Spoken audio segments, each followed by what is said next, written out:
अब हम नोटबंदी पर सुप्रीम कोर्ट और सरकार के बीच हुए एक महत्वपूर्ण संवाद का डीएनए टेस्ट करेंगे। नोटबंदी के बाद से लोग कैश के लिए परेशान हैं। बैंकों और एटीएम्स की लंबी लंबी कतारों में खड़े लोगों को अपना पैसा नहीं मिल पा रहा। लेकिन इस बीच लगातार देश में अलग अलग जगहों से लाखों करोड़ों रुपए के नए नोट बरामद हो रहे हैं। इस बात पर आज सुप्रीम कोर्ट ने भी केंद्र सरकार से काफी गंभीर सवाल पूछे हैं। सुप्रीम कोर्ट और सरकार के संवाद के बारे में हम आपको आगे बताएंगे, लेकिन उससे पहले आपको यह जानकारी होनी चाहिए कि नोटबंदी के खिलाफ सुप्रीम कोर्ट में इस वक्त 26 याचिकाएं दाखिल हो चुकी हैं। ऐसी ही एक याचिका की सुनवाई के दौरान सुप्रीम कोर्ट के मुख्य न्यायाधीश जस्टिस टीएस ठाकुर ने आज अटॉर्नी जनरल मुकुल रोहतगी से कुछ गंभीर सवाल पूछे। सुप्रीम कोर्ट ने पूछा कि आम लोगों को हर हफ्ते 24,000 रुपए की सीमा के हिसाब से पैसे नहीं मिल रहे हैं, फिर भी कुछ लोगों के पास से लाखों रुपए के नए नोट कैसे मिल रहे हैं।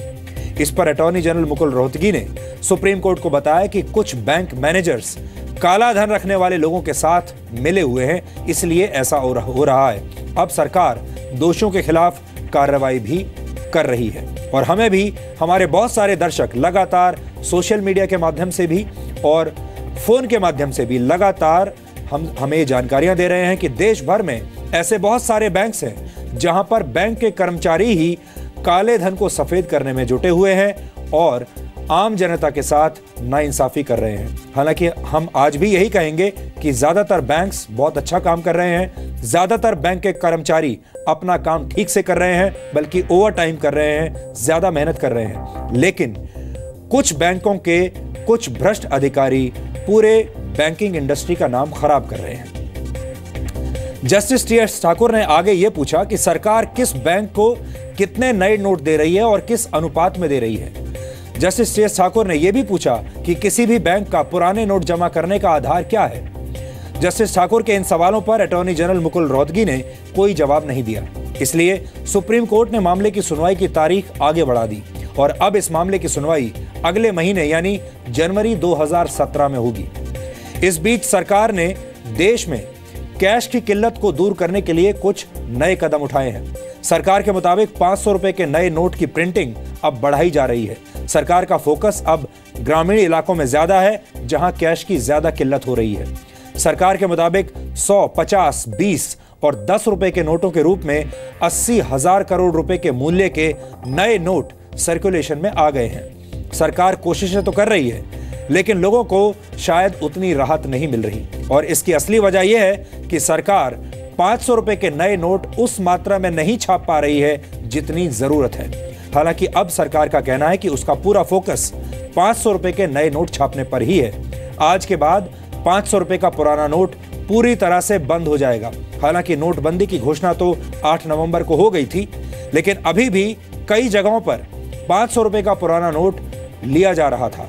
लेकिन 16 दिसंबर से 500 रुपए का पुराना नोट पूरी तरह से कागज का टुकड़ा हो जाएगा। हालांकि इसके बाद भी आप 500 रुपए के पुराने नोट को अपने बैंक खाते में जमा करवा सकते हैं। 500 रुपए के पुराने नोट से आपकी कई यादें जुड़ी होंगी, क्योंकि करीब 29 वर्षों के बाद आज 500 रुपए का पुराना नोट अपनी अंतिम यात्रा पर जा रहा है। इसलिए हमने 500 रुपए के नोट की एक आत्मकथा तैयार की है, जिसमें यह नोट खुद आपको अपनी कहानी सुनाएगा।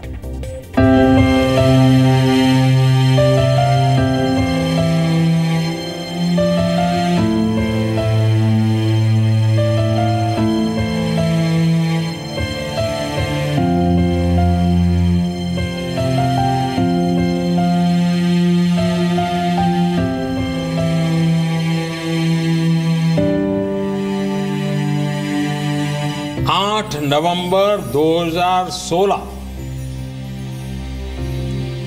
की रात्रि को 12 बजे से वर्तमान में जारी 500 रुपए और 1000 रुपए के करेंसी नोट लीगल टेंडर नहीं रहेंगे।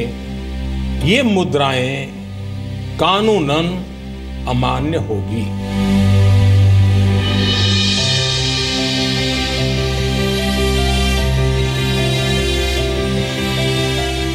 37 दिन पहले मेरी मौत का ऐलान हो गया था और आज मेरा आखिरी दिन है। देख लीजिए, आखिरी बार देख लीजिए, मैं 500 रुपए का वो बदनसीब नोट हूं जो अब आपसे विदा ले रहा हूं। आज के बाद मैं बस एक कागज का टुकड़ा हूं। अब मैं सिर्फ आपकी यादों में ही जिंदा रहूंगा।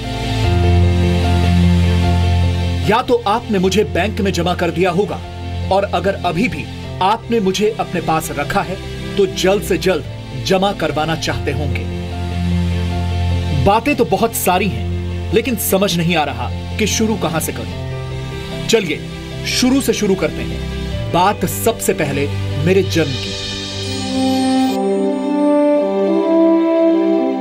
अंग्रेजों से आजादी मिले हुए देश को 40 बरस हो चुके थे।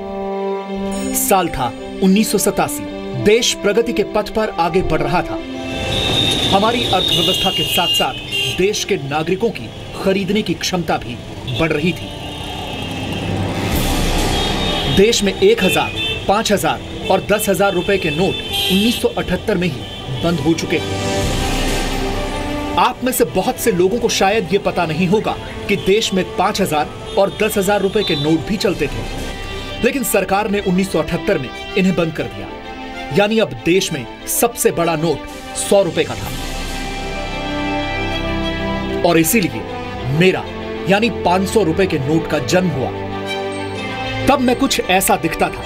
आप में से बहुत से लोगों को तो अब याद भी नहीं होगा, लेकिन मुझे बहुत अच्छे से याद है कि मेरी क्या शान थी। हर कोई मुझे अपनी अलमारी या जेब की शोभा बढ़ाने के लिए लेना चाहता था। हर कोई मेरे दर्शन करना चाहता था। मैं भी बड़े रौब से रहता था। आखिर मेरे ऊपर बापू की तस्वीर थी। पहले तो अच्छा लगा कि मैं दुनिया का सबसे खुशकिस्मत नोट हूं। जिस बापू ने दुनिया को अहिंसा का सिद्धांत दिया, वो अब मुझ पर विराजमान थे। लेकिन दिल को धक्का तब लगा जब मैं रिश्वत के लिए इस्तेमाल होने लगा। रिश्वतखोरों की तो मैं पहली पसंद बन गया था। 100 के नोटों के बजाय अब रिश्वतखोर मेरी यानी 500 के नोट की मांग करने लगे।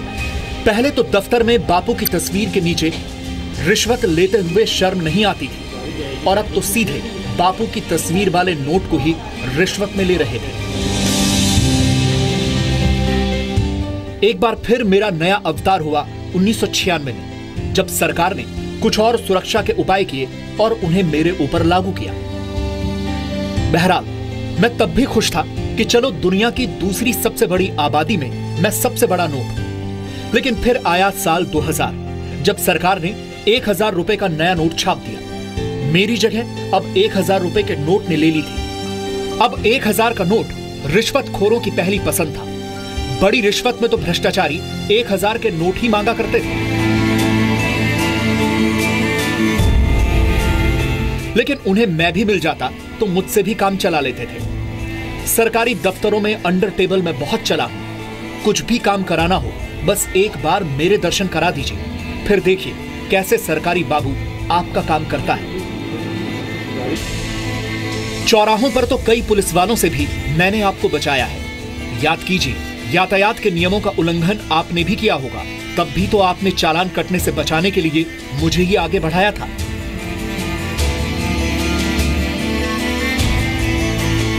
बढ़ती उम्र के साथ मेरी कीमत कम तो जरूर हुई थी, लेकिन फिर भी मेरा रौब बरकरार था। यादें तो मेरी उन गृहिणियों से भी जुड़ी हैं जिन्होंने महीने की बचत करके मुझे छिपा कर रखा। महीने में अगर उन्होंने मेरे यानी 500 के 2 नोट बचा लिए तो वो खुद को खुशकिस्मत समझती थी। मैंने बच्चों के गुल्लकों की शोभा भी बढ़ाई है। घर में दादी नानी आए तो शगुन के रूप में मुझे ही दिया जाता था। बच्चे भी बड़े प्यार से मुझे अपनी गुल्लक में डाल देते थे, और जब वर्षों के बाद गुल्लक टूटती तो फिर मुझे देकर अपनी मनपसंद की चीज ले लेते थे। मुझे कोई छोटा मोटा नोट न समझना। मैंने 9 प्रधानमंत्री देखे हैं। जी हां, 9 प्रधानमंत्री, राजीव गांधी से लेकर नरेंद्र मोदी तक। लेकिन भ्रष्टाचारियों ने मिलकर मुझे मार डाला।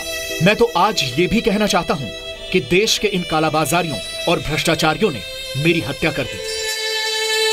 क्या जरूरत थी अपनी तिजोरियों में मुझे भरने की? इतना लालच।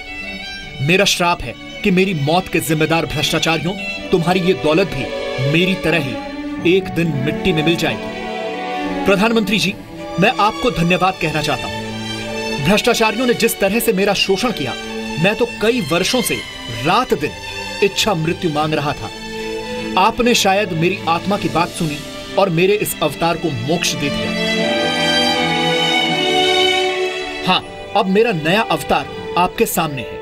यह थोड़ा छोटा है और अभी देश में बहुत कम भी है, लेकिन उम्मीद है कि हालात सुधर जाएंगे। चलता हूं दोस्तों, और चलते चलते आपसे यह भी कहना चाहता हूं कि अब समय कैशलेस हो जाने का है। इसका फायदा यह होगा कि मेरे जैसे मेरे और भाई भ्रष्टाचारियों की भेंट नहीं चढ़ पाएंगे, क्योंकि जब आप कैश देंगे ही नहीं तो भ्रष्टाचारी भ्रष्टाचार कहां से करेंगे।